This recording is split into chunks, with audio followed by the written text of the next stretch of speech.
from 3,000 down to 150, down to 100, down to 30, down to 10, down to 5, down to 2, and the ultimate winner. I recall a day I had a session with the MD, Dr. Nneka Onyalipe, and one of the things she told me was that she had a passion to revive a dying reading and writing culture. So that was the first assignment I had. So now it was very clear to me what the MD was very passionate about.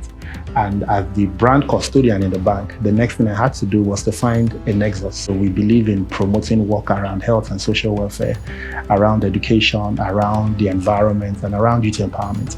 So when we have an idea to revive a dying reading and writing culture amongst young people, that cuts across education, that cuts across empowering young people. So bam, it clicked in my head. I had found the nexus. And we were just like, okay, let's just put it out and see. And then the registration kept coming, 1,000, 2,000, and it was almost like 3,000. And then we were like, okay, so people are really into reading and writing. Yeah. Like, I wouldn't have thought, in this TikTok generation, anybody's interested in writing anything. I meet young people who are desperate for books. They want more books to read. I am primarily a children's writer, so I write for children under the age of 10. When I meet the students who are older than 10, they ask me, oh, Auntie Bumi, are you going to start writing for us? Are you going to do books for teenagers and things like that? The people that I meet, they love to read.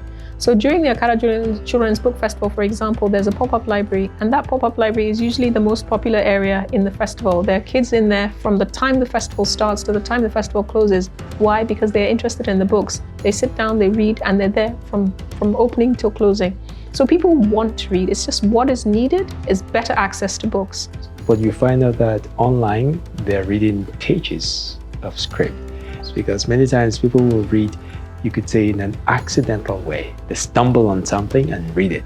But maybe to make reading more deliberate, that we plan, I'm going to have as my reading target this year, a little bit of history, a little bit of fiction, a little bit of philosophy. So we are not reading just for reading's sake, but we're reading also to educate the mind. And I think that perhaps is the aspect that hopefully this initiative of Fidelity Bank will serve to promote.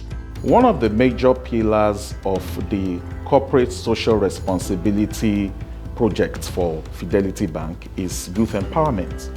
And part of the different aspect of youth empowerment that we handle is what we have conceptualized as the Read2Lead initiative. We decided to do this particular one focused on reading because we know that the foundation of education is the ability to be able to read.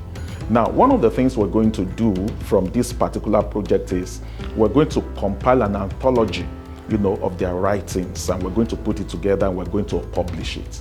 So it is not only the ability to help them to read, but we also want to create a vision in their hearts, for them to see their name as published authors and for them to have the dream that they can become whatever they want to be in life.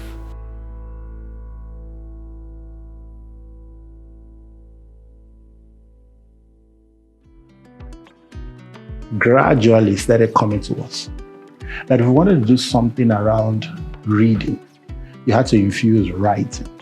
So we thought to create an initiative whereby we were testing two things. Could we do reading and writing in a fun way where people are excited about it? And so we said, okay, if we're going to go on this journey, let's do it in phases so that, we start off with lots of people and then we gradually layer it, with different competitions that are engaging.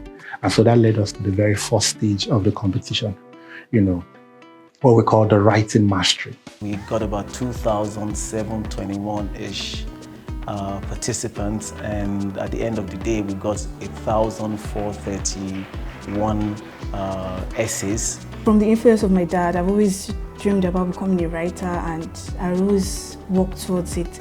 So when I saw this essay, I was really happy, I was really inspired. I'm really good at writing. I love writing because I can really express all my thoughts and put them down on paper so that I don't forget them. And I just like being creative with stuff. A parent on my school's group for both teachers and parents posted the website about the prizes, how to qualify on the group. Anifa, she researches a lot, she loves to read, She loves to write. So yeah, she stumbled onto it, and then her English teacher called her and presented it to her. I wasn't following Fidelity Bank, but somebody that I was following reposted it.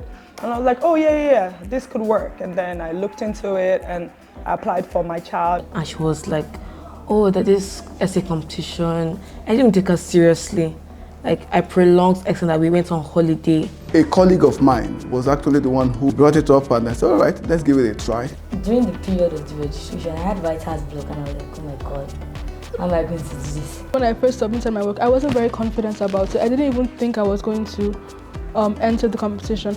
The first stage was quite complex. I had like a little trouble, but with the help of my parents and my teachers, I was able to do well. When we had like the education is like the beta readers do their thing, you know, we can't be marking schools. No, we cannot even. So when we had them do that and then they sent in the first 150, I can remember reading some of the entries and I was just mind blown. I was like, booking was like, I was just, I mean, you need to read this. Like, you need to read this thing. Like, why are children of this age writing such sophisticated pieces of the submissions? And as I read through the very first few paragraphs, I didn't understand what I was reading. I just said to myself, this student is writing rubbish. It was later it dawned on me that I'm actually reading it counterfactual. So what I was interpreting as error, my brain was auto-correcting. So at a point, my brain had to catch up with the writing and say, no, she's not making an error. She's writing it the way you want her to write. Everything is going backwards. I said, wow, that was very imaginative. And that was the first time I began to see the level of genius that we have in young people. And mind you, we're talking about people aged 12 to 17. And after that phase, we were able to prune down the horde, you know, down to about 150.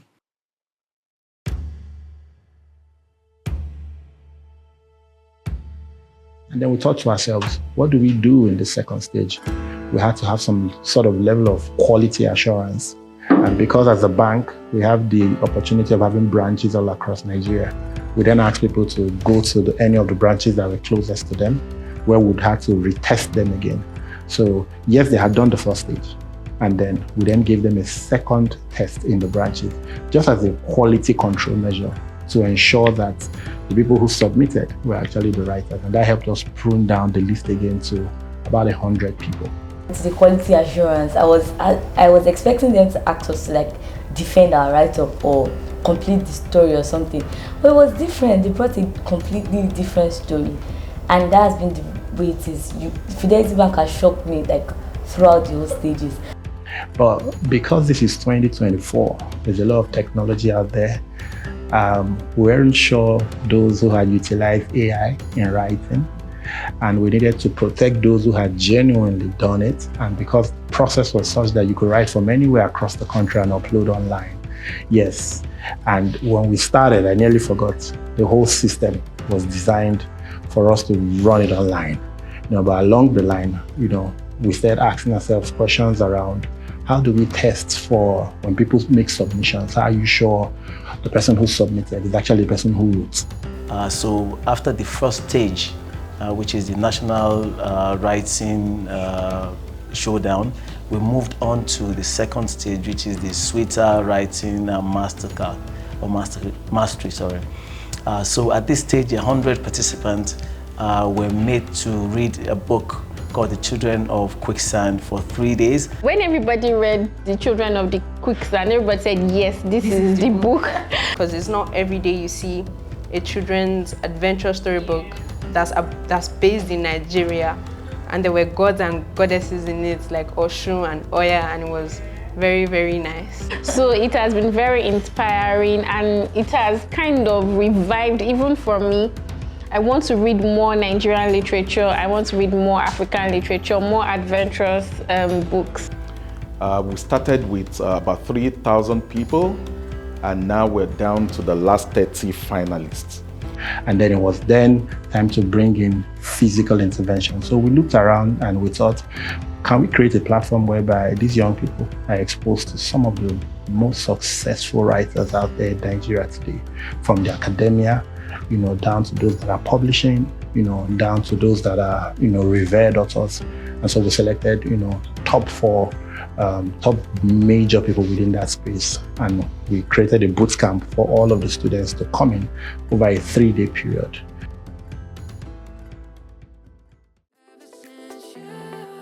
In the 3 days, they will be tutored about further skills in creative writing, and a topic will be given to them to write.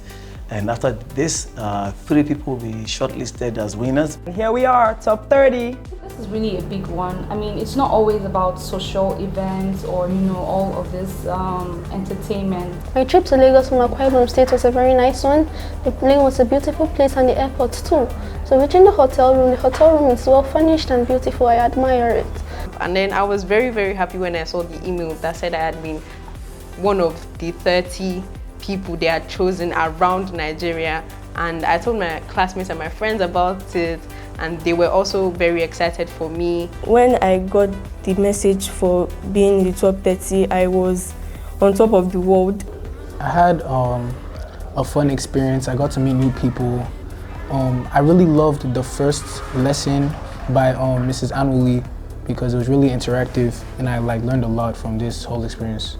I had such a interesting and engaging conversation about what creativity is, what creative writing is, and the boundaries that you can break, the possibilities you can explore, and it doesn't follow a structured curriculum. So we had a wonderful conversation, which is why I guess they were excited. Our encounter with Mrs. Olubumi Talabi, because everything about her was just, I don't know, what I aspired to be. She just radiated that magnificent energy. Yeah, she's amazing.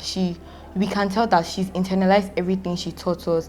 So it's actually been quite exhilarating seeing so many enthusiastic young people interested in learning about writing, about publishing.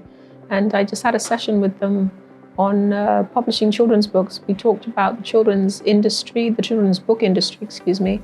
We talked about working with an illustrator. We talked about the difference between comics and graphic novels and illustrated books. And they were very receptive, very clued in, and it's been very, very encouraging. Looking forward to reading what they produce in the near future. These 30 students we have in class are the crop of the 3,000 that put in for the program. So really, it's that we have the best of the best. And I think that that's reflective of the quality that we have with the students. So a lot of people say that the sky is the limit, but I say that the sky is the starting point. So you shoot for the moon, and even if you miss, you land among the stars. They are bright, shining stars. They are amazing. I think the takeaway for me was my interaction with the parents. One of the parents gave a feedback that in current times, things like sports, singing and all of that attract so much attention, and even sponsorship from corporations, and leaving the, so to speak, bookworm children. We're now building a read-to-lead community of both parents and children, and that's really nice. Exciting to see it all come together, and just hearing the testimonial of all the different parties involved makes it all worthwhile.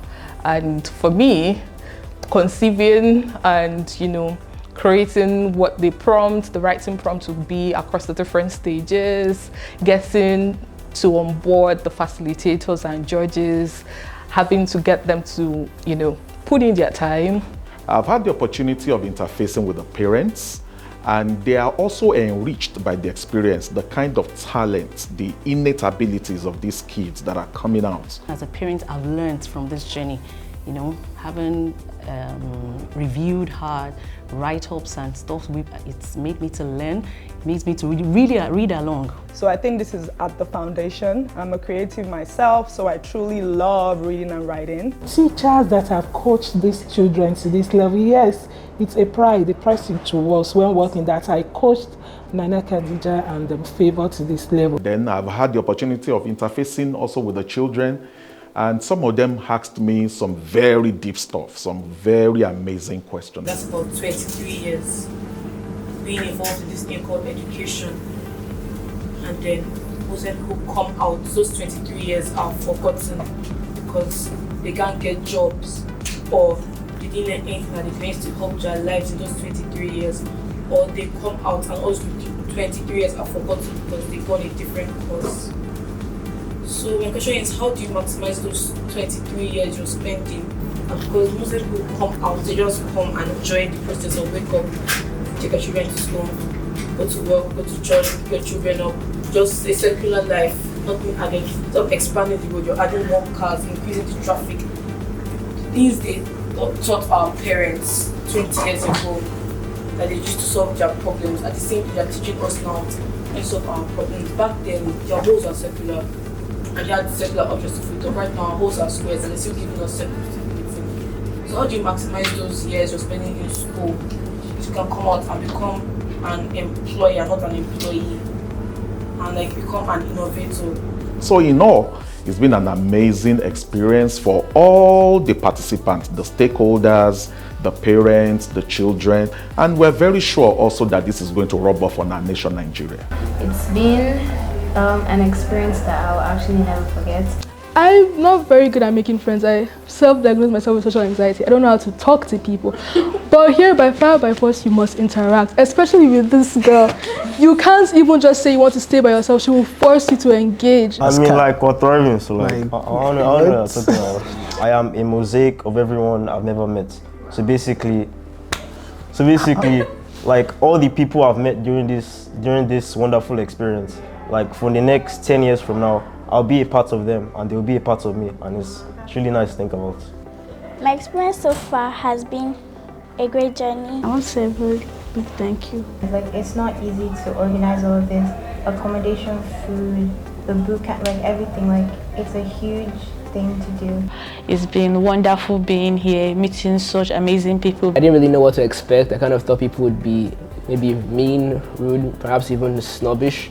Everybody here was just amazing. It was very, very amazing and interesting. And it has been the first essay competition I've written and qualified so far. There's one thing I keep saying to myself, so far as I've made it to this top 30, I've already won. Everything that has had to do with this competition at some point or the other actually removed me from school. Like, I missed out on 1 or 2 school activities.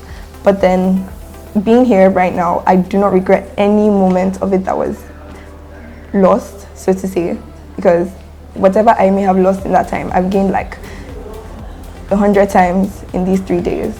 And it's so sad that this is ending now. It's so sad this is ending now. I'd like to stay like for another 2 days, but this is sad. I've met a lot of new people, new personalities, things to write about when I get home in my diary, obviously. I think Fidelity Bank did a great job and everything. They were very creative in doing this stuff. This is an experience that will live in my heart forever. And I'm thankful to Fidelity Bank for providing this opportunity, this window for kids to be able to express themselves. Thank you. It was such a nice experience. The hospitality, the facilities were so nice. I learned a lot. I'm very grateful for the Fidelity Bank and the crew behind this, and I'm also very grateful to the facilitators. Their sessions were very enlightening and inspiring. I think for all of us, it has been a very insightful experience. Everybody has been able to connect. We've built networks, we've shared experiences, ideas, and Fidelity Bank has created such a great platform. The winner will get 6 million, 2 million cash prize, 2 million to publish the book, and another 2 million to equip the library in the school. The second person would get a 1.5 million cash prize, and the third would get a 1 million prize. And their articles will be compiled in an anthology and published by the bank. I want to say a very big thank you to the MD for making this happen. I also want to be a very big thank you to my team at Brand and Communications. You know, you guys are the best. It couldn't have been without you guys, and the fact that we're able to conceptualize this amongst ourselves, you know, and see it happen. Shout out Dr. Max! Yo. Shout out to PH, shout out to MD for approving this very big initiative. Yeah. And just want to say thank you to everybody in brands and communication. Shout out BCD. And then thank you to all the students that participated, all the parents that believed in their children, gave them the chance, to be a part of this and encourage their children, to go for it. Keep doing that, beyond this competition. And when we come around for the next edition, I want to also say in anticipation to the parents who will meet in that time, a very big thank you too. This is our way in Fidelity Bank of giving back to the society. And this particular project is powered by Sweeter. Sweeter is our account for young ones. We want to encourage you, get a Sweeter account for your child today. Encourage everybody, wherever you are, whatever part of Nigeria where you are, to find the Sweeter online library. We're working very hard to launch it as a mobile app very soon, so that you can download that app, and then as long as you have the Sweeter account, you can log into that app and have access to any book that you want.